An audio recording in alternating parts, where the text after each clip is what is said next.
바울은 사장에서도 오직 믿음으로만 의롭다함을 받는 이신칭의를 계속 반복하고 있습니다.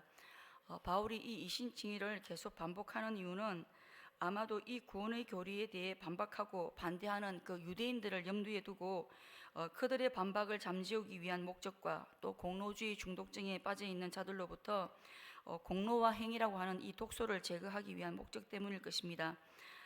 이 이신칭의 교리는 쉬운 것 같지만 사실 중세 1000년 동안 가리워진 그런 교리입니다. 이 이신칭의 교리는 기독교의 핵심 교리이기 때문에 사탄이 이 교리를 막기 위해 인간은 구원을 위해서 뭔가 해야 한다고 끊임없이 계속 속여왔습니다. 그래서 말씀에 근거해서 구원을 받았다고 말을 하다가도 너 자신을 봐라, 이런 너가 어떻게 구원을 받을 수 있단 말이냐 하는 사탄의 말 한마디에 구원이 무너지고 구원을 위해 뭔가 좀 더 해야만 할 것 같은 착각을 하는 사람들이 많이 있습니다. 이런 이유로 바울은 공로주의가 아니라 이신칭의에 의한 그 구원을 뒷받침하기 위해 아브라함과 다윗을 자신의 정인으로 채택하고 내세우고 있음을 볼 수 있습니다. 바울은 왜 하필이면 성경의 많은 인물들 중에서 아브라함과 다윗을 정인으로 내세운 것일까요? 유대인들에게 있어서 아브라함과 다윗은 유대인들의 사상과 신앙에 있어서 중심적인 그런 인물들입니다. 그런데 이들 역시도 믿음으로 의롭다함을 받는 이신칭의가 입증이 된다면 유대인들의 행위 구원 사상은 완전히 무너질 것으로 보았기 때문입니다. 그리고 바울이 아브라함과 다윗을 이신칭의의 정인으로 내세운 또 한 가지 이유는 예수님 오시기 이전의 사람들, 다시 말해서 구약 백성들은 어떻게 구원을 받는가라는 질문이 제기될 것을 미리 예상하고 그 질문에 대한 대답을 주기 위한 목적도 있었다고 볼 수 있습니다. 바울이 첫 번째 정인으로 내세운 아브라함과 두 번째 정인으로 내세운 다윗은 모두가 다 유대인들에게 존경을 받는 그런 인물들이지만 이들의 공통 분모는 모두 한결같이 경건하지 않다는 사실입니다. 아브라함은 하나님께서 본토 친척 아비 집을 떠나라고 말씀하시자 갈 바를 알지 못하지만 곧바로 순종하고 떠납니다. 조카 롯에게 좋은 땅을 양보하고 또 롯이 약탈을 당했을 때는 위험을 무릅쓰고 롯을 구해오는 그런 모습도 보여주고 있습니다. 그러나 이런 모습만 있는 것이 아닙니다. 자신의 아내를 가는 곳마다 누이라고 거짓말을 하고 자신이 살기 위해 아내를 위험에 빠뜨리기도 합니다. 하나님의 절대 기준 앞에서 아브라함은 우리와 마찬가지로 불경건하고 죄를 짓는 그런 우리와 똑같은 인생입니다. 그러나 성경은 아브라함이 하나님을 믿음에 그것이 그에게 의로 여겨진 바 되었다고 말씀합니다. 그럼 여기서 말하는 아브라함의 믿음이란 무엇이겠습니까? 아브라함은 도대체 무엇을 믿었다는 것일까요? 하나님은 아브라함에게 일방적으로 찾아오셔서 언약을 맺으셨습니다. 그런데 이 언약은 사실은 구속의 방법에 대한 그런 약속입니다. 너와 너희 씨로 인하여 땅의 모든 족속 온 세상이 복을 받을 것이다. 다시 말하면 이 약속은 예수 그리스도 안에서 구원의 길, 구원의 방법을 하나님께서 아브라함에게 계시해 주신 것입니다. 아브라함은 하나님의 이 말씀을 모두 100% 이해하지는 못했지만 요한복음 8장 56절을 보면 아브라함이 어느 정도는 이해하고 있었음을 짐작할 수 있습니다. 너희 조상 아브라함은 나의 때 볼 것을 즐거워하다가 보고 기뻐하였느니라. 아브라함은 하나님이 언약하신 그 미래의 메시아를 자신의 구주로 바라보며 기뻐하고 있었다는 그런 말씀입니다.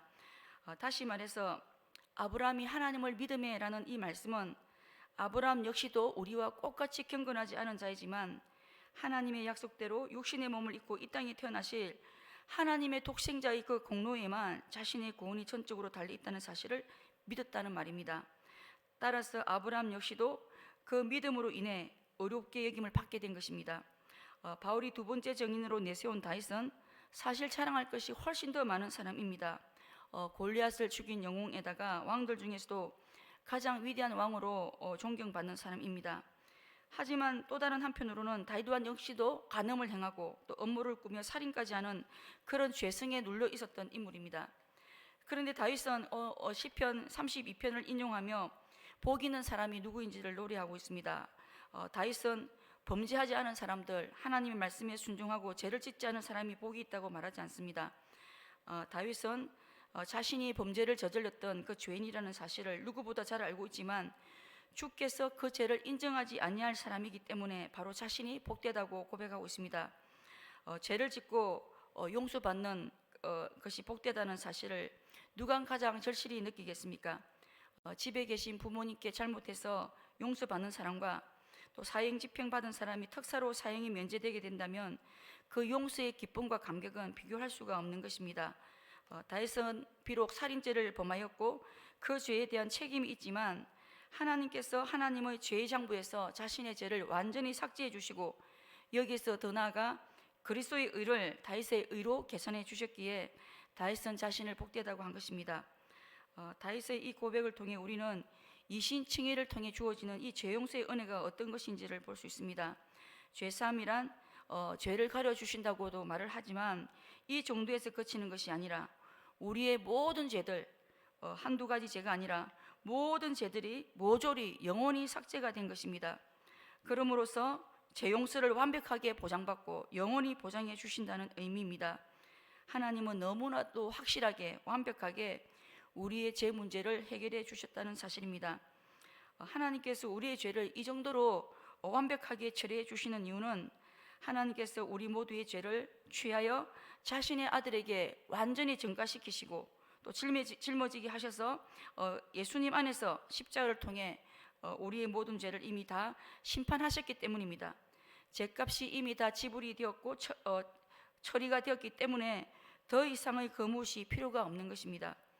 그렇기 때문에 우리가 지금도 여전히 죄를 짓지만 그 죄가 우리를 정죄하지 못하고 하나님 앞에서 우리의 신분에 그 어떤 영향도 주지 못하게 되는 것입니다. 이 이신칭의 은혜는 우리가 비록 죄인이지만 우리의 죄가 우리에게 불리하게 인정되지 않는 죄인, 의로운 죄인이 되게 하는 그런 은혜인 것입니다. 하나님께서 우리에게 이신칭의를 통한 이 구원의 은혜를 주시는 이유는 죄인인 우리가 우리 스스로를 위해 아무것도 할 수가 없는 자들이기 때문입니다.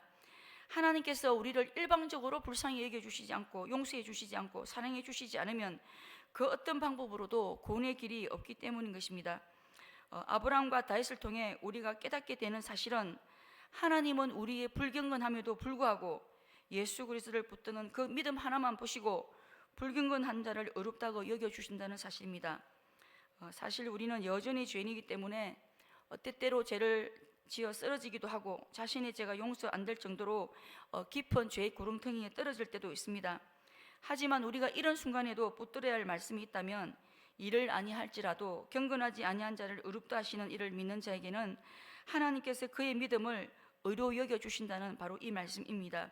그렇기 때문에 이 말씀을 믿으면 우리가 아무리 깊은 죄의 수렁에서라도 건짐을 받고 당장 일어설 수가 있는 것입니다. 왜냐하면 우리가 구원받는 것은 우리 행위 0.1%와도 전혀 상관이 없기 때문입니다. 그리고 오늘 본문 9절에서 12절은 이신칭의와 할례의 관계를 잘 설명해 주고 있습니다. 바울 당시 많은 유대인들은 할례가 하나님께서 자신들을 받아주시는 그런 구원의 수단으로 생각했습니다. 그래서 바울은 할례보다 뛰어난 믿음을 설명하기 위해 아브라함이 하나님께 의롭게 여김을 받게 된 그 시점을 분명히 밝혀줍니다. 아브라함이 할례를 받을 때 나이가 99세였고 그때 이스마엘의 나이가 13세였습니다. 이스마엘이 출생할 때가 아브라함의 나이 86세였기 때문에 아브라함은 최소한 할례 받기 14년 전에 이미 의롭다함을 받은 것입니다. 아브라함이 징의를 받았을 때 아브라함은 아직 할례를 받지 않은 이방인이었습니다. 그러니 할례가 구원의 방편이 아니라는 것이 증명이 된 셈입니다.